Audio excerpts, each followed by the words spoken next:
All right, we're back with week 5, chapter 5. And in this chapter, we're going to focus on bonding. There's two different types of bonds. There's an ionic bond and a covalent bond. We're going to show you the difference. And in separate videos, we're going to show you how to name those and how to draw those. We'll also talk about electronegativity, which will help us through the rest of the semester understand polarity. And we'll probably do that in a separate video as well. So as we look at the first type of bonding, this is the bonding that we saw in the earlier chapters. This is what happens when you have a metal and a nonmetal. Metals tend to lose electrons to be like noble gases, and their counterparts on the opposite side of the periodic table tend to gain those electrons to be like noble gases. So this ability to lose and gain electrons makes you ionic. Just like sodium, in this case, loses one electron to be a positive one cation. That's pretty typical for an alkali metal of group 1. It's giving that one electron to a halogen, in this case, chlorine, which will gain an electron and become a -1 anion. That positive-negative attraction is what makes an ionic bond between two ions. What's unique about ionic compounds is they are strong.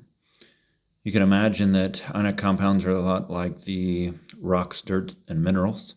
They have lots of metals attracted to ions to make up a very dense structure.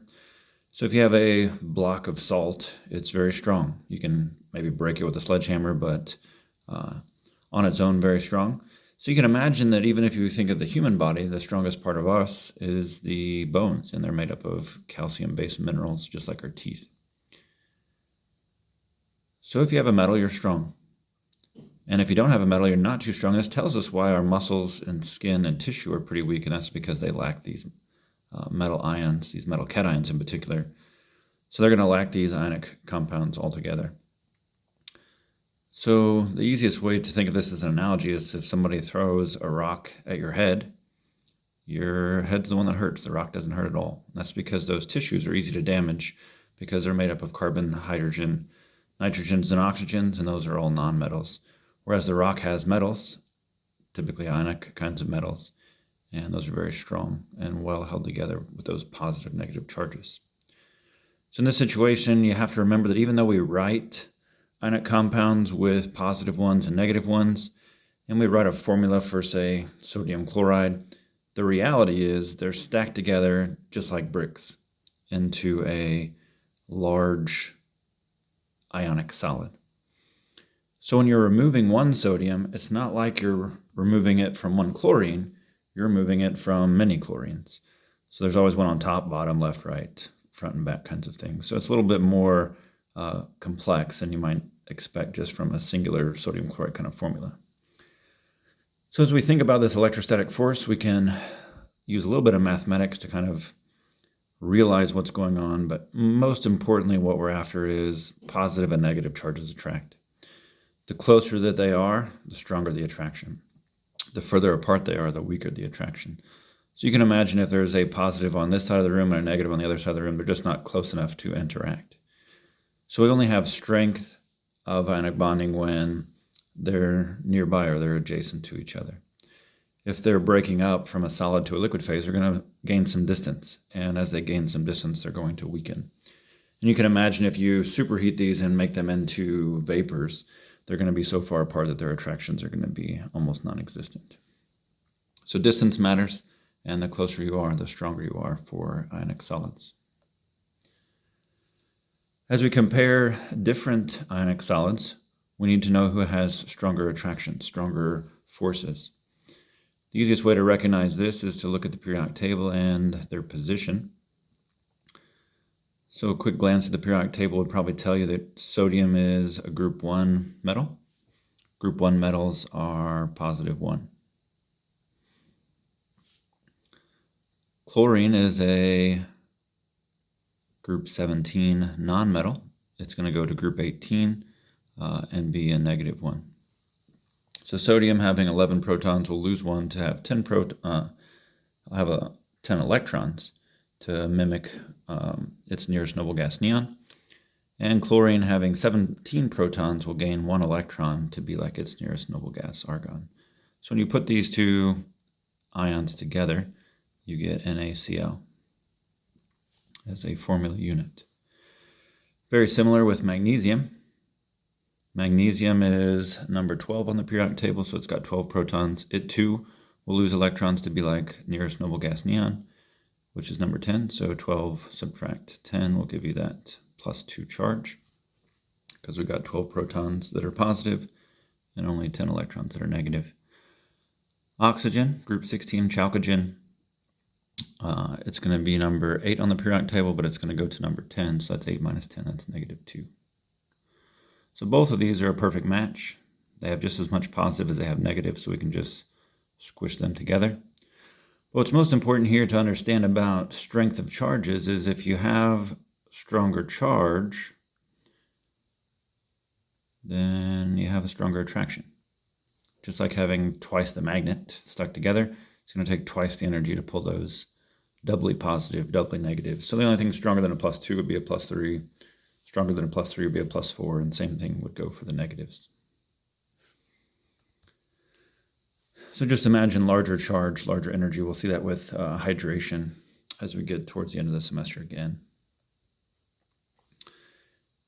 Here's a picture of what I was trying to illustrate a little bit earlier with sodium chloride. Even though we write the formula NaCl, when we see the actual structure of NaCl, what we really have is lots of NAs and lots of Cls.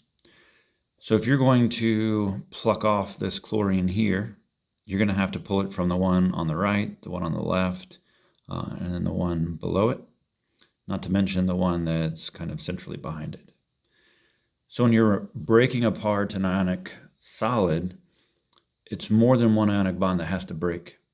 These are in perfectly stacked little cubic structures in many cases. And when that happens, it's very difficult to pull a sodium from a chlorine because you're pulling it from numerous chlorines or numerous sodiums if it were the chlorine anion.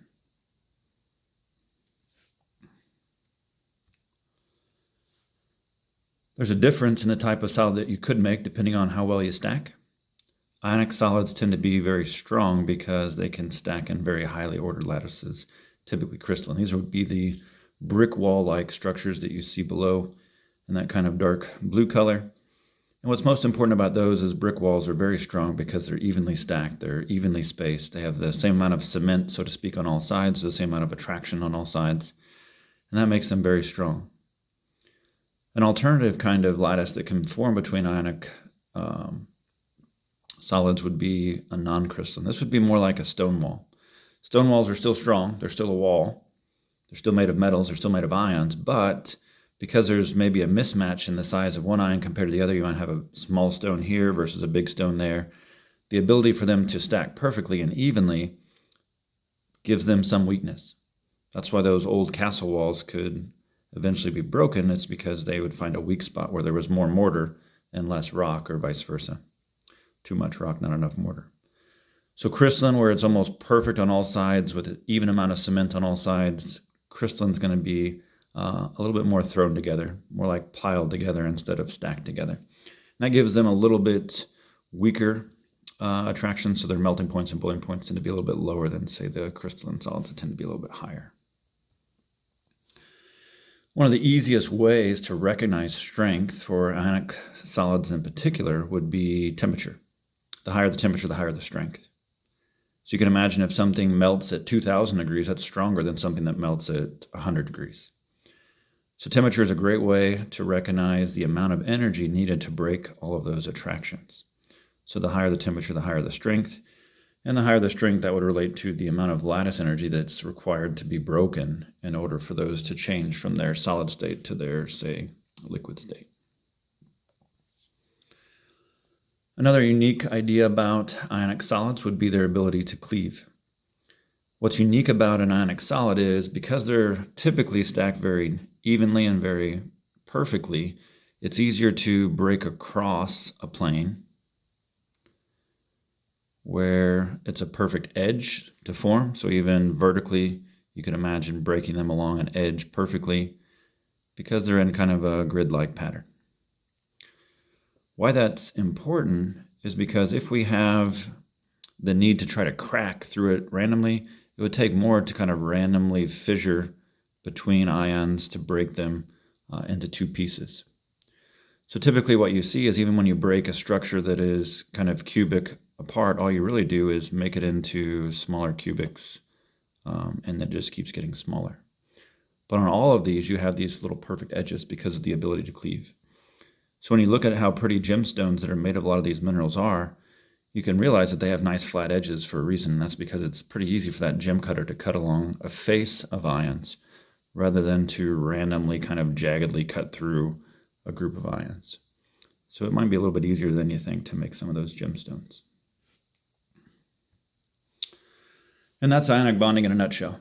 Very strong, and if you think about it, just like our bones, the strongest part of our body. So in the next video, we'll show you the ones that aren't so strong, and those are the molecules.